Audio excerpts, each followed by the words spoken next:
اهدنا الصراط المستقيم صراط الذين أنعمت عليهم غير المغضوب عليهم ولا الضالين.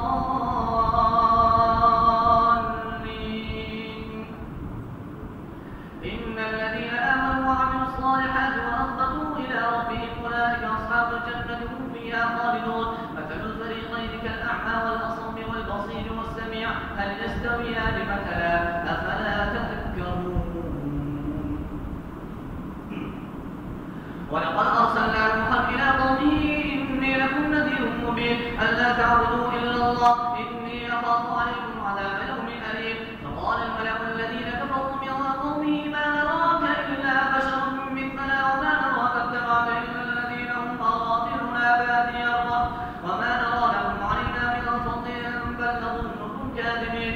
قال يا قوم أرأيتم إن كنت على بينة من ربي وآتاني رحمة من عنده فعميت عليكم أنلزمكموها وأنتم لها كارهون. ويا قوم لا أسألكم عليه مالا إن أجري إلا على الله وما أنا بطارد الذين آمنوا إنهم ملاقو ربهم ولكني أراكم قوما تجهلون. ويا قوم من ينصرني من الله أن تردهم أفلا تذكرون. ويا قوم من ينصرني من الله إن طردتهم أفلا تذكرون. ولا أقول لكم عندي خزائن الله ولا أعلم الغيب ولا أقول لكم إني ملك ولا أقول للذين تزدري أعينكم لن يؤتيهم الله خيرا الله أعلم بما في أنفسهم إني إذا لمن الظالمين. الله أكبر. الحمد لله رب العالمين الرحمن الرحيم مالك يوم الدين إياك نعبد وإياك نستعين اهدنا الصراط المستقيم صراط الذين أنعمت عليهم غير المغضوب عليهم ولا الضالين. قالوا يا نوح قد جادلتنا فأكبرت جدالنا فأتنا بما تعدنا إن كنت من الصادقين. قال إنما يأتيكم به الله إن شاء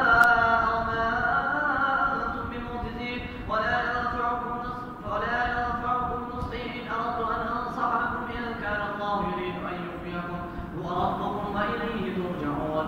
أم يقولون افترى قل إن افتريته فعلي إجرامي وأنا بريء مما تجرمون. وأوحي إلى نوح أنه لن يؤمن من قومك إلا من قد آمن فلا تبتئس بما كانوا يفعلون واصنع الفلك بأعيننا ووحينا ولا تخاطبني في الذين ظلموا إنهم مغرقون.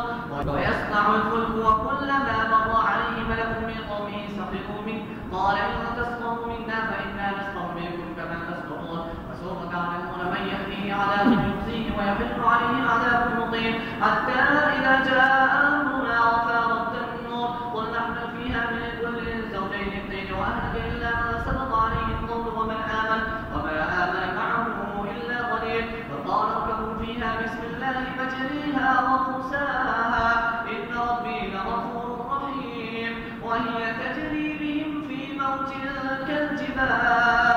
ونادى نوح ابنه وكان في معصيه يا بني اركب معنا ولا تكن مع الكافرين. قال سآوي إلى جبل يعصمني من الماء قال لا عاصم اليوم من أمر الله إلا من رحم وحال بينهما الموج فكان من المغرقين. وقيل يا أرض ابلعي ماءك ويا سماء اقلعي وغيض الماء وقضي الأمر واستوى على الجودي وقيل بعدا للقوم الظالمين. ونادى نوح ربه وقال رب إن ابني من أهلي وإن وعدك الحق وأنت أحكم الحاكمين. قال يا نوح إنه ليس من أهلك إنه عمل غير صالح فلا تسألني ما ليس لك به علم إني أعظك أن تكون من الجاهلين. قال رب إني أعوذ بك أن أسألك ما ليس لي به علم وإلا تغفر لي وترحمني أكن من الخاسرين. قيل يا نوح اهبط بسلام منا وبركات عليك